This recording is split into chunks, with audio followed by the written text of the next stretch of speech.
आइए बेटा एक क्वेश्चन लेते हैं। बहुत ही अच्छा क्वेश्चन है बेटा। देखिए क्वेश्चन में क्या बोला गया है। क्वेश्चन में बोला गया है कि देख लीजिए एक इक्विलेटरल ट्रायंगल है जिसके ए बी सी वर्टिसेस हैं और ए बी सी वर्टिसेस पर 3 पॉइंट चार्ज रखे हुए हैं, 3 चार्जेस रखे हुए हैं बेटा। ध्यान दीजिएगा। 3 चार्जेस रखे हुए हैं। ए पर रखा हुआ है 5 माइक्रोकुलम, बी पर रखा है 10 माइक्रोकुलम और सी पर रखा है -10 माइक्रोकुलम। तो यहाँ पर आपको बताना है कि जो ए पर जो चार्ज रखा है 5 माइक्रोकुलम, उस पर नेट रिजल्टेंट फोर्स कितना होगा। तो देखिए यहाँ पर जो इक्विलेटरल ट्रायंगल की साइड है वो 5 सेंटीमीटर दी हुई है बेटा। कितनी दी है? 5 सेंटीमीटर। और ध्यान से देखिए ए पर रखे चार्ज पर यहाँ पर दो फोर्स लगने वाले हैं।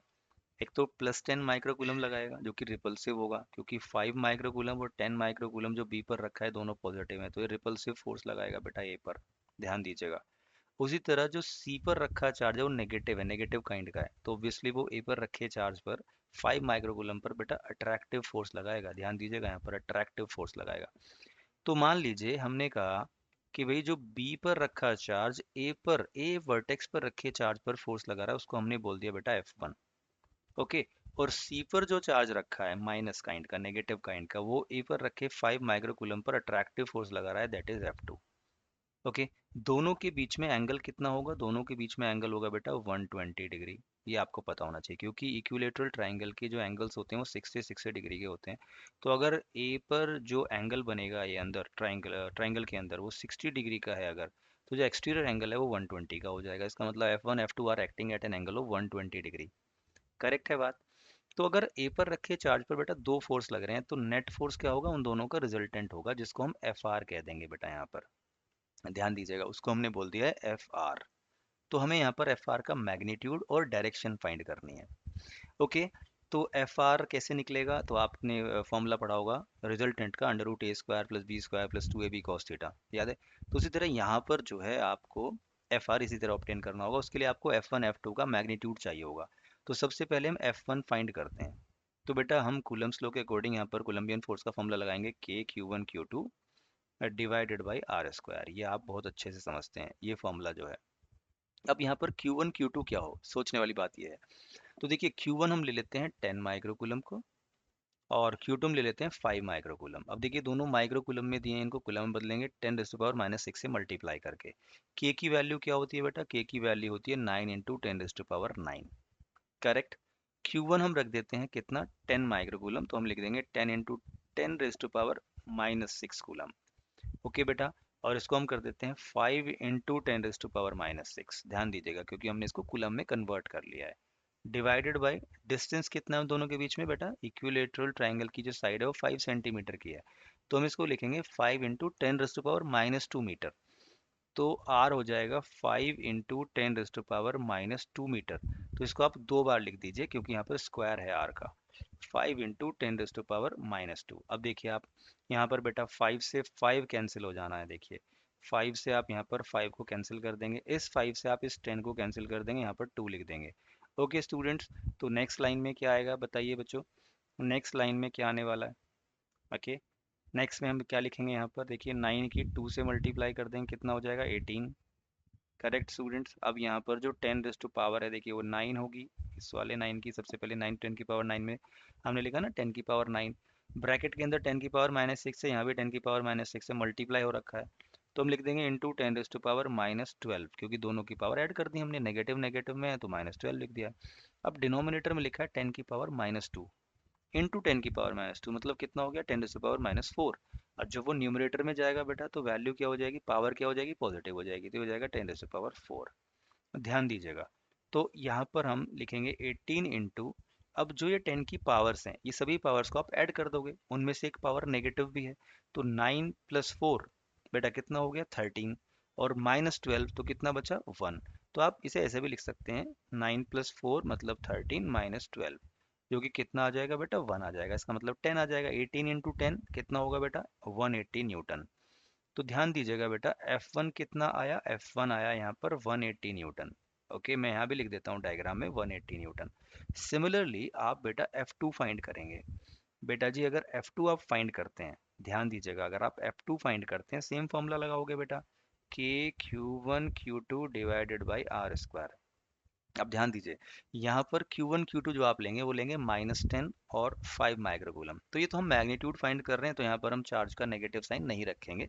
सिंपल यहाँ भी हम 10 माइक्रोकूलम भी रखेंगे, मतलब 10 इंटू 10⁻⁻6। ओके, तो इसको आप सॉल्व करेंगे अगेन, सभी वैल्यूज पुट करने के बाद ये भी 180 न्यूटन आएगा। ओके, यहाँ पर हम Q की वैल्यू नेगेटिव नहीं रख रहे हैं, क्योंकि हमें सिर्फ मैग्नीट्यूड निकालना है। अभी नेगेटिव साइन ये बता रहा है कि जो F2 होगा वो अट्रैक्टिव होगा, मतलब -10 माइक्रोकूलम 5 माइक्रोकूलम पर अट्रैक्टिव फोर्स लगाएगा बेटा। अब सोचिए अगर दोनों फोर्स बराबर हैं F1 F2, तो हम ऐसे भी लिख सकते हैं कि भाई F1 F2 बराबर हैं, और इसको हम F मान लेते हैं। F कितना है बेटा? F है 180 न्यूटन। ध्यान दीजिए, हमने मान लिया है ऐसा, हम लिख देते हैं से। अब रिजल्टेंट फोर्स का फॉर्मूला क्या होगा बेटा? रिजल्टेंट फोर्स का, तो आप वही फॉर्मूला लगाएंगे जो वेक्टर्स में आपने पढ़ा है। क्या होता है बेटा? ए स्क्वायर प्लस बी स्क्वायर। यहाँ पर आप ए किसको मान लोगे? F1 को मान लोगे।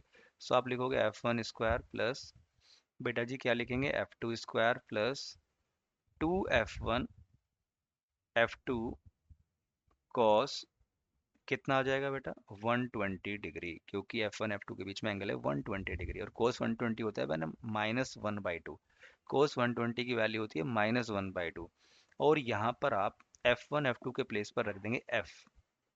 तो ये हो जाएगा F square plus F square plus 2 into F, तो मतलब इसको हम एफ स्क्वायर बोल देते हैं, और cos 120 की वैल्यू होती है बेटा -1/2।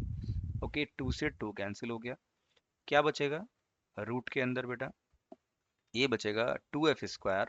ध्यान दीजिएगा, 2f² minus F square. Okay, तो 2f² माइनस एफ स्क्वायर क्या हो जाएगा बेटा? रूट के अंदर एफ स्क्वायर, और अगर रूट के अंदर एफ स्क्वायर है, ध्यान दीजिए, तो रूट से बाहर आ जाएगा एफ, तो एफ आर आ जाएगा बेटा। ध्यान देंगे, एफ आर क्या हो जाएगा? एफ आर हो जाएगा एफ के इक्वल। और एफ कितना फाइंड किया था हमने? एफ हमने फाइंड किया था 180। तो कहने का मतलब जो मैग्नीट्यूड आया बेटा एफ आर का, वो भी कितना आया? 180 न्यूटन ही आया है। ध्यान दीजिए, और यहाँ से हमें एक चीज़ और सीखने को मिलती है कि अगर दो इक्वल फोर्सेस 120 पर एक्ट कर रहे होंगे तो उनका रिजल्टेंट भी उन्हीं के इक्वल आता है।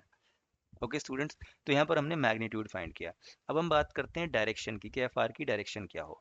तो सोचिए अगर ये एफ आर है, यहाँ पर देखिए ध्यान से, ये था F1 जो कि 180 आया था, ये है F2 जो कि 180 आया था, 180 न्यूटन, और ये हो गया FR। तो मान लीजिए अगर FR ने F2 के साथ एंगल बनाया हुआ है बीटा। ओके, तो हमें यहाँ पर बीटा एंगल बताना है, एंगल कितना है, कि भाई FR ने F2 के साथ कितना एंगल बनाया हुआ है। तो उसके लिए हम फॉर्मूला यूज़ करेंगे बेटा टेन बीटा। टेन बीटा जो फॉर्मूला आपने पढ़ा है, क्या होता है? B sine theta, okay, divided by A plus B cos theta. याद होगा आपको ये फॉर्मूला, वेक्टर्स में हम इसे पढ़ते हैं। अब यहाँ पर सवाल ये है कि ए और बी आप किसको मानोगे F1 F2 में से? बी F1 को मानोगे या बी F2 को मानोगे? तो इसके लिए आपको ध्यान रखनी एक ट्रिक, कि अगर आपने FR जो है रिजल्टेंट फोर्स, वो F2 के साथ एंगल बना रहा है बीटा, बेटा ध्यान देंगे, तो यहाँ पर जो B होगा वो F1 बन जाएगा। मतलब जो बीटा एंगल है जिस वेक्टर के साथ बनता है उसको आप A मानते हैं, और दूसरे वाले को आप B मान लेते हैं। तो यहाँ पर आप B के प्लेस पर लिखेंगे F1, ये हो जाएगा साइन 120 डिग्री, क्योंकि थीटा कितना था? थीटा था बेटा यहाँ पर F1 F2 के बीच में एंगल थीटा, थीटा कितना था? 120 डिग्री। तो यहाँ पर आप लिखेंगे F1 साइन 120 अपॉन ए, कितना है बेटा? ए है F2, F2 plus F1 cos 120 degree. अब देखिए कोस 120 डिग्री। अब देखिए यहाँ पर बेटा एक चीज़ आपको ध्यान रखनी है, यहाँ पर तो ए और बी यानी F1 F2 बराबर आए थे, तो यहाँ अगर आप कुछ गलती भी कर देते हैं तो आंसर आपका फिर भी ठीक आ जाएगा। लेकिन मैं इसलिए ऐसा बोल रहा हूँ, कभी कभी F1 F2 इक्वल नहीं आते, तो उस केस में आपको ध्यान रखना है कि FR जिस फोर्स के साथ आप एंगल बनाओगे FR का, उससे दूसरे वाले को आपने B के प्लेस पर लिखना है। ओके, तो ये हो जाएगा F1 sine 120 degree divided by F2 plus F1 cos 120 degree. Okay students, यहाँ पर देखिए F1 को भी आप F लिख देंगे, और साइन 120 की वैल्यू होती है बेटा √3/2। ओके, अब F2 के प्लेस पर भी आप F लिख देंगे, और F1 के प्लेस पर भी आप F लिख देंगे, क्योंकि दोनों बराबर थे, और cos 120 की वैल्यू होती है बेटा -1/2। ओके स्टूडेंट्स, तो यहाँ पर आप देखिए लिखेंगे नेक्स्ट लाइन में F√3/2, ध्यान दीजिए, डिवाइडेड बाय, स्टूडेंट्स ध्यान देंगे, divided by F√3/2 divided by F, ऐसे आपने कॉमन ले लिया है, तो ब्रैकेट में बचेगा 1 माइनस 1/2। ओके, देखिए इन दोनों टर्म्स में से आपने f कॉमन ले लिया, तो बचा 1 माइनस 1/2। ओके स्टूडेंट्स, f से f कैंसिल हो गया है, कितना बचेगा? ये बचेगा √3 बाई टू डिवाइडेड बाई 1/2। यहाँ पर भी आप देखेंगे 2 से 2 कैंसिल हो जाएगा, वैल्यू आ जाएगी बेटा √3। ओके स्टूडेंट्स, तो अगर 10 बीटा की वैल्यू, ध्यान दीजिए, अगर 10 बीटा की वैल्यू √3 आई है, तो किस एंगल के लिए 10 की वैल्यू √3 होती है? 60 डिग्री के लिए। ओके स्टूडेंट्स, तो यहाँ पर बीटा की वैल्यू आ गई बेटा जी 60 degree. So in this way हमने यहाँ पर एंगल फाइंड किया, रिजल्टेंट फोर्स ने किसी एक फोर्स के साथ कितना एंगल बनाया हुआ है, ये हो गई डायरेक्शन, और साथ में एफ आर का मैग्नीट्यूड फाइंड किया जो कि 180 न्यूटन आया था। तो होपफुली आपको क्वेश्चन समझ में आएगा स्टूडेंट्स। मिलेंगे नेक्स्ट क्वेश्चन में। Thanks for watching, stay blessed.